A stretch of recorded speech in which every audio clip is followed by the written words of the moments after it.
अध्याय 11 के अब प्रश्नावली 2 के प्रश्नों को हल कर लेते हैं। तो पहला प्रश्न है, एक वृत्ताकार मैदान की त्रिज्या 52 मीटर है। इस मैदान का नक्शा कागज पर बनाएं जिसमें पैमाना 13 मीटर अनुपात 1 सेंटीमीटर हो। नक्शे में मैदान की त्रिज्या क्या होगी? तो हमें क्या बनाना है? एक नक्शा बनाना है। उस नक्शे में हमें पैमाना मानते हुए मैदान की त्रिज्या हमें निकालना है। तो कैसे निकालते हैं? तो चलो यहाँ पे देखो, अब यहाँ पे दो चित्र हैं। एक चित्र जो है ये वास्तविक स्थान को प्रदर्शित कर रहा है और इसी वास्तविक स्थान के जो त्रिज्या है उसको लेकर हम चलेंगे और हम नक्शा में पैमाना मानते हुए यहाँ पे इसके त्रिज्या को निकालेंगे। तो वास्तविक जो चित्र है, मतलब वास्तविक स्थान है, उसकी त्रिज्या कितनी दी हुई है? 52 मीटर। तो हम यहाँ पे रख लेते हैं, यहाँ से यहाँ की दूरी 52 मीटर है और हमें यहाँ से यहाँ की दूरी चित्र में जो नक्शे की जो त्रिज्या है वो कितना होगा वो हमें निकालना है। तो चलो अब हल करते हैं। तो यहाँ पे सबसे पहले आपको लिखना है, दिया है वृत्ताकार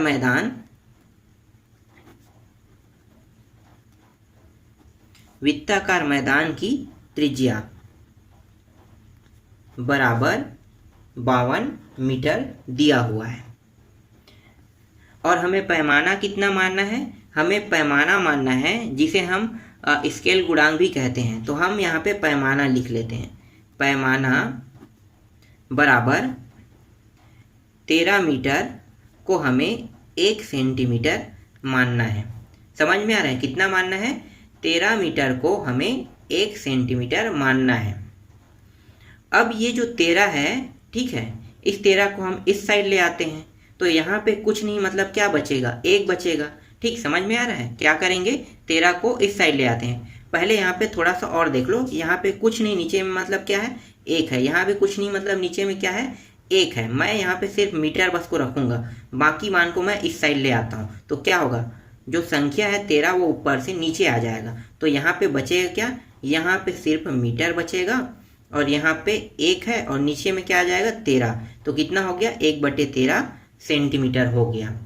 और यहाँ पे सिर्फ मीटर है तो हम इसे मीटर बस तो नहीं लिख सकते। तो कुछ नहीं, मतलब क्या है? यहाँ पे 1 है। तो 1 मीटर का मान कितना होगा? 1 मीटर का मान होगा 1/13 सेंटीमीटर होगा। अब हम चलते हैं वास्तविक चित्र की ओर और वास्तविक चित्र की जो त्रिज्या है वो कितना है? 52 मीटर। तो मैं यहाँ पे लिख लेता हूँ वास्तविक जो चित्र की जो त्रिज्या है उसको लिख लेता हूँ, चूंकि 52 मीटर वास्तविक त्रिज्या है। तो अगर वास्तविक त्रिज्या का मान 52 मीटर है, मतलब 52 मीटर और हमने 1 मीटर बराबर कितना माने हैं? 1/13 सेंटीमीटर। तो ये तो 52 मीटर है। तो क्या होगा? 1/13 सेंटीमीटर का इसके साथ गुणा हो जाएगा। तो गुणा करते हैं तो 13 एकम 13, 13 चौक 52। तो यहाँ पे आ गया 4 सेंटीमीटर यहाँ पे प्राप्त हो गया। और ये जो 4 सेंटीमीटर है वो 52 मीटर के बराबर है। समझ में आ रहा है क्या कह रहा हूँ मैं? 4 सेंटीमीटर जो है वो 52 मीटर के बराबर है। कैसे?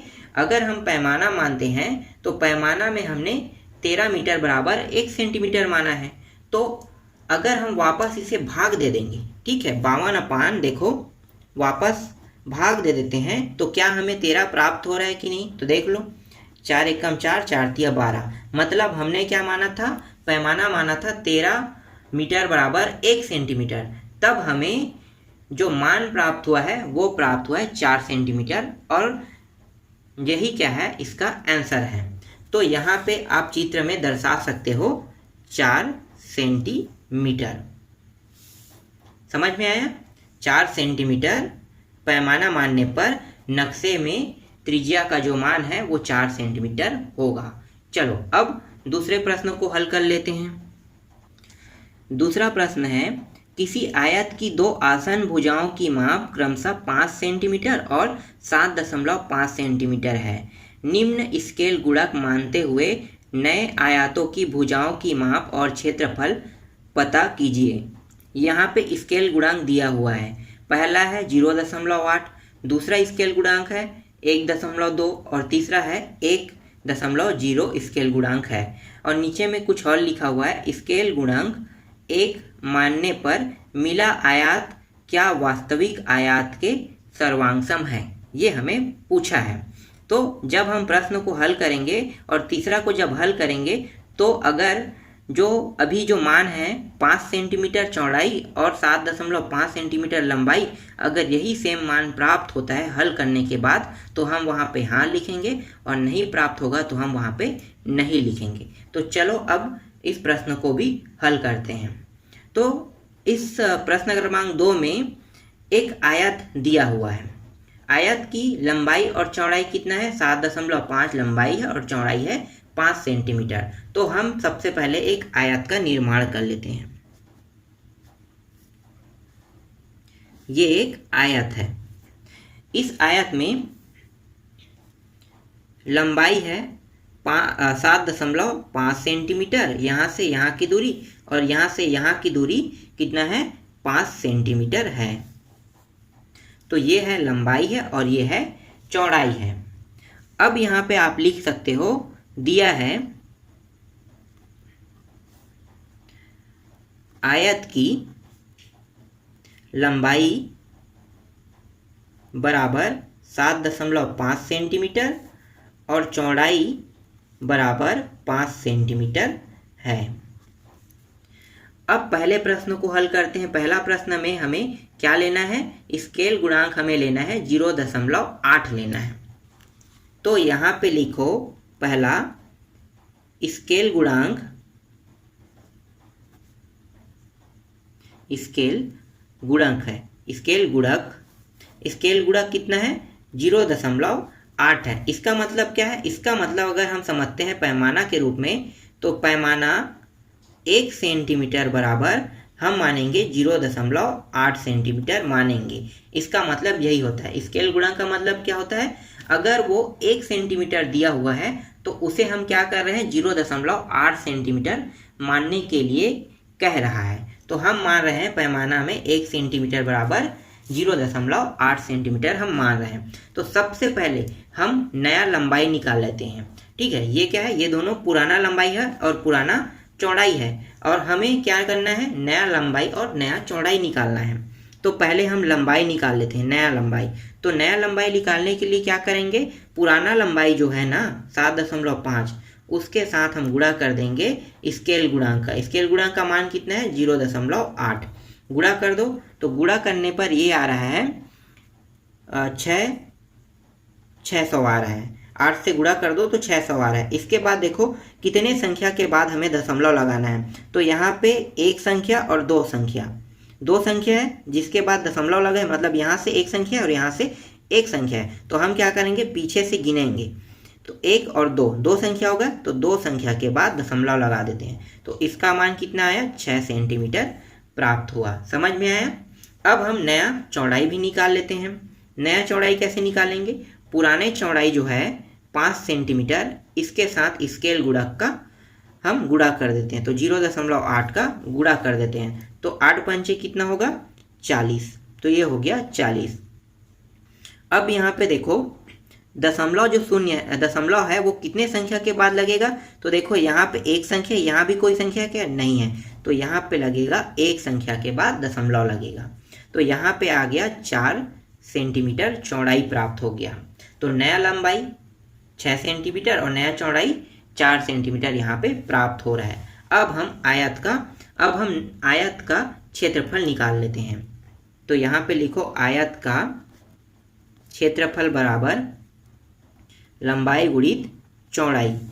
नया लंबाई कितना निकला, 6 सेंटीमीटर और नया चौड़ाई 4 सेंटीमीटर। दोनों को गुणा करते हैं तो कितना होगा, 6 चौक 24 सेंटीमीटर स्क्वायर हमें प्राप्त हो रहा है। यही क्या हमें निकालना था और यही इसका आंसर है।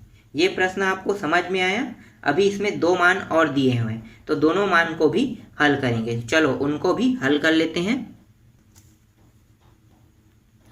दूसरा में हमें स्केल गुणक मानना है। यहाँ पे लिखो स्केल गुणक कितना मानना है, दूसरा में 1.2 मानना है। इसका मतलब क्या है, अगर हम पैमाना के रूप में समझते हैं तो पैमाना 1 सेंटीमीटर बराबर 1.2 सेंटीमीटर हमें रखना है। कितना रखना है?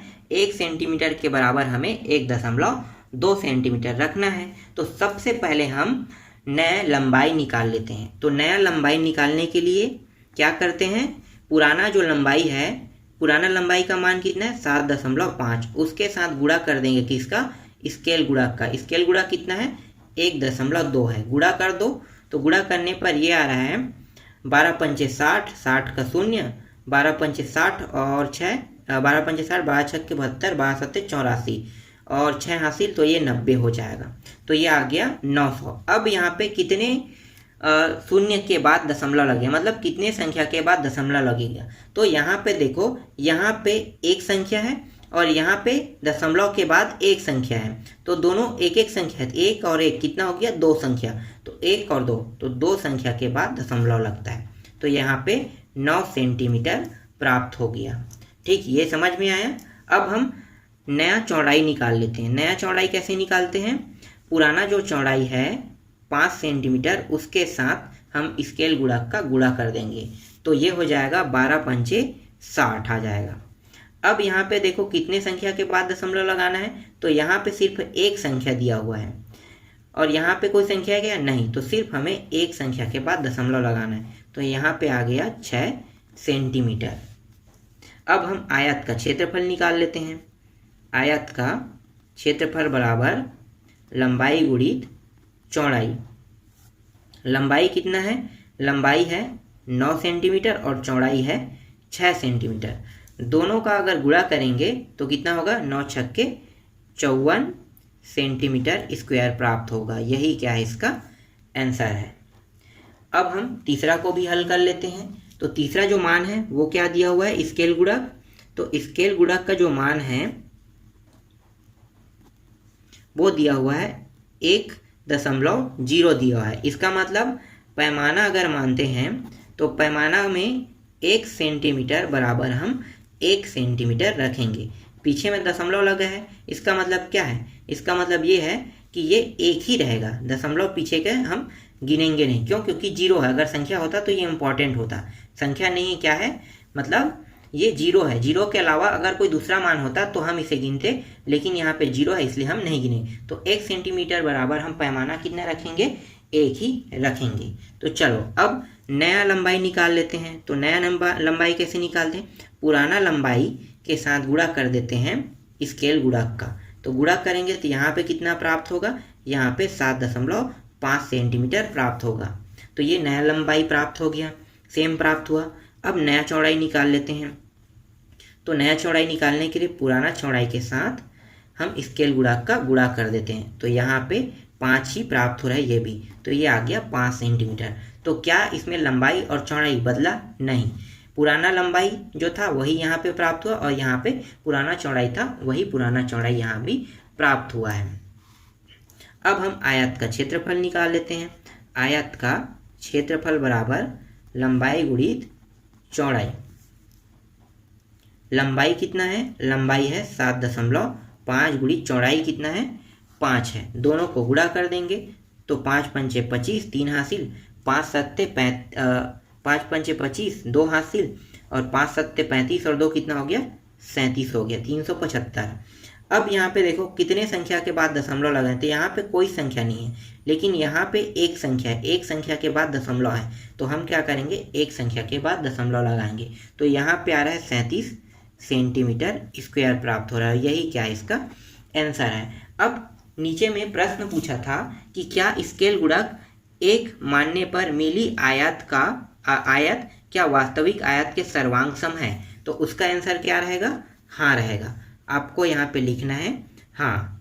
यही क्या है? इसका आंसर है। जो पूछा गया था वो है हाँ। हाँ के साथ वो पूरा टॉपिक आप जोड़ देना। कौन सा टॉपिक जोड़ना है? हाँ लिखने के बाद स्केल गुणक 1 मानने पर मिली आयत वास्तविक आयत के सर्वांग सम है। ये आपको पूरा का पूरा जोड़ देना है। इस तरह से प्रश्न क्रमांक 2 भी कंप्लीट हो गया। अब आगे हल करते हैं प्रश्न क्रमांक 3 को। प्रश्न क्रमांक 3 है, आकृति 1 में MN समांतर है ST के, तब निम्नलिखित का मान पता कीजिए। और यहाँ पे एक चित्र दिया हुआ है, इस चित्र को हमें देखना है, ठीक है। और क्या क्या मान निकालना है, हमें पहला निकालना है, ज्ञात करना है Tn अपान Nr हमें ज्ञात करना है। दूसरा मान हमें ज्ञात करना है Tr का मान ज्ञात करना है और ज्ञात करना है Nr का मान ज्ञात करना है। और तीसरा में हमें ज्ञात करना है Tn और Rt का मान हमें ज्ञात करना है। तो इन्हीं तीनों का मान हमें ज्ञात करना है। तो चलो अब हल करते हैं इस प्रश्न को। तो यहाँ पे लिखो, दिया है, देख लो, चित्र देखते हैं। चित्र में क्या दिया हुआ है, दिया है यहाँ पे R से M का मान दिया हुआ है। तो लिखो RM बराबर 6 दिया हुआ है और M से S का मान कितना दिया हुआ है, 3 दिया हुआ है। R से M का मान दिया हुआ है 6 और M से S का मान दिया हुआ है 3। अगर हम यहाँ से यहाँ पूरा रेखा को एक साथ लेते हैं तो क्या करेंगे, R से M और M से S को जोड़ देंगे तो क्या हमें क्या प्राप्त हो जाएगा, R से S का मान प्राप्त हो जाएगा। तो यहाँ पे लिखो RS बराबर RM प्लस MS।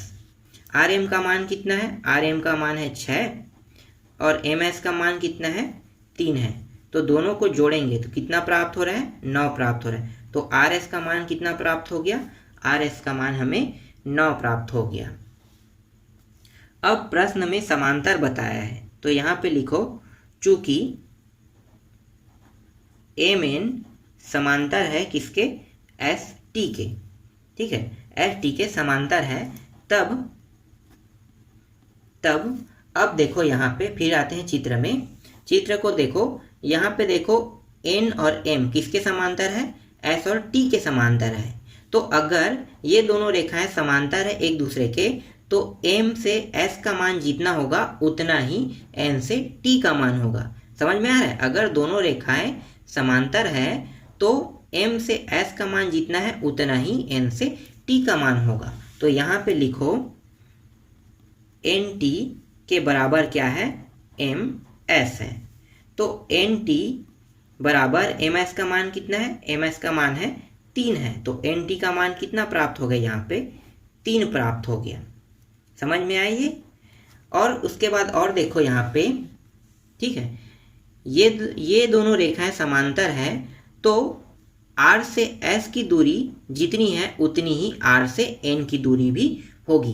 तो यहाँ पे लिखो RN बराबर RM लिखना है हमें।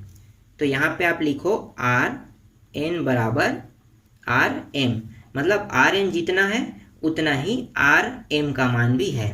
तो RN बराबर RM का मान कितना है, यहाँ पे देख लो, RM का मान कितना है, 6 है।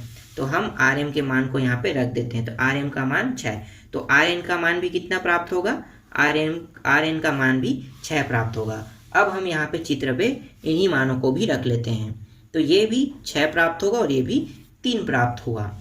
अब प्रश्न में जो 3 प्रश्न जो पूछे हैं ना उनको भी अब हल कर लेते हैं। तो पहला प्रश्न क्या है, पहला प्रश्न है Tn अपान Nr है।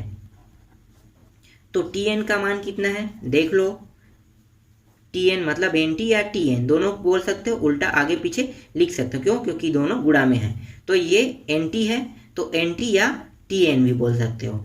तो NT का मान कितना है, 3 है, तो इसका मान हम 3 रखेंगे।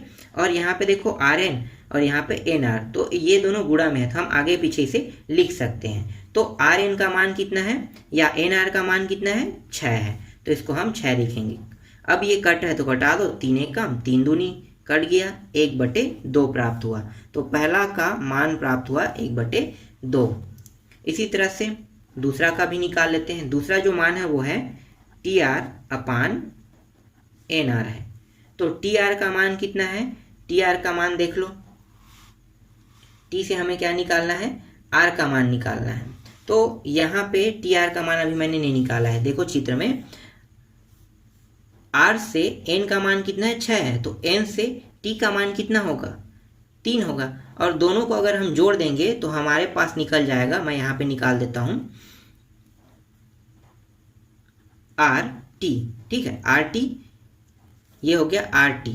तो RT का मान जितना होगा उतना ही मान R से S का है। तो RT बराबर आर एस।